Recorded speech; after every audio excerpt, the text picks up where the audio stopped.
Iran just named a new supreme leader.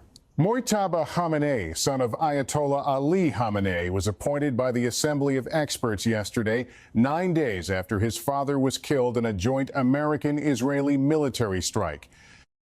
And the question now isn't just who he is, it's what kind of Iran he intends to lead in the middle of an active war. You're watching NowBurst. This story broke hours ago, and the ripple effects are already spreading across the region.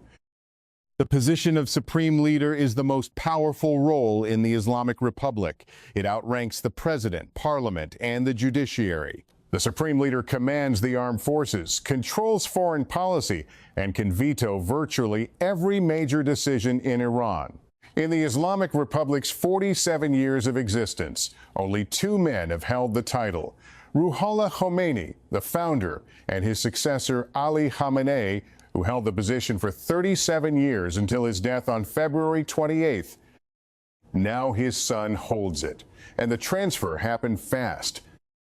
Mojtaba Khamenei is 56 years old. He's a cleric who spent decades in the background of Iranian politics, rarely appearing in public, rarely giving interviews.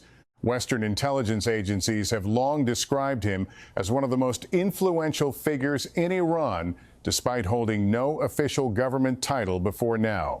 His closest ties are with the Islamic Revolutionary Guard Corps, the paramilitary force that runs its own military, intelligence, and economic networks independent of the regular Iranian armed forces.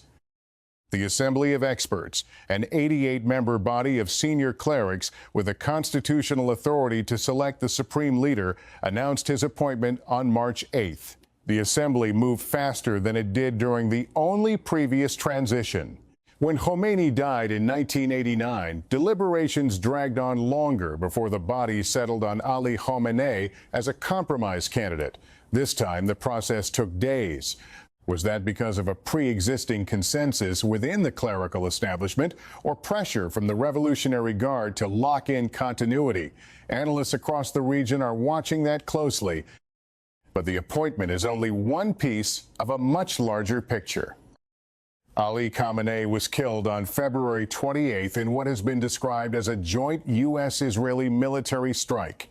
The specific targets and stated justifications of that operation still have conflicting accounts from all involved parties. Iran has called it an act of war. The United States and Israel haven't issued a joint public description of the strike. The fallout is already visible. Oil prices have surged for the first time since 2022. G7 leaders are now actively discussing whether to release strategic petroleum reserves. The humanitarian situation in Lebanon is getting worse as continued clashes between Hezbollah and Israeli forces play out along the eastern border. And the United States and Gulf states have reportedly turned to Ukraine for help countering Iranian drone capabilities, a shift that ties 2 of the world's largest active conflicts into a single supply chain. And then there's the diplomatic signal from Washington. Reports today say the Trump administration is attempting to assess whether Mojtaba Khamenei is, in their words, a leader they can work with. That language matters. It suggests the United States is leaving open the possibility of engagement rather than committing to a fully confrontational posture. Tehran has not publicly responded to that framing. How, or whether it does, will tell you a lot about the new supreme leader's intentions. The big question for governments and military planners around the world is whether Mojtaba consolidates power through escalation or stabilization. Both paths have their own logic. Escalation rallies domestic support around a wartime leader and strengthens the Revolutionary Guard's already dominant position. Stabilization preserves Iran's remaining economic and military capacity after weeks of direct conflict. Another thing to watch, reports are spreading about the possible execution of an Iranian general on espionage charges. If confirmed, it suggests the new leadership is running an internal purge within the security apparatus. The key question for intelligence analysts is whether Iran's military command believes its own networks were compromised before the strike that killed the elder Khamenei, and how far that suspicion reaches. The role Mojtaba now holds gives him authority over all of it. the military response, the diplomatic posture, the internal security apparatus, the nuclear program, the network of allied militias stretching from Lebanon to Yemen.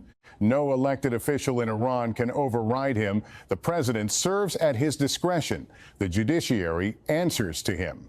The Revolutionary Guard, the institution closest to him personally, operates as a military force and an economic empire with stakes across the entire Iranian economy. He is, under the structure of the Islamic Republic's constitution, the single most important decision maker in a nation of 88 million people during a period of open military conflict. Right now, across Tehran, ordinary Iranians are navigating the same uncertainty the rest of the world is watching unfold. In the Gulf, commercial shipping crews are recalculating risk on every route near the Strait of Hormuz. In Washington, intelligence briefings are being updated by the hour. In Tel Aviv and across the wider region, governments are trying to figure out a leader. Most of them have never heard speak publicly. The last transition of supreme leadership in Iran took place in 1989 and shaped the next 3 decades of Middle East politics. This one is taking place during active hostilities involving multiple nations.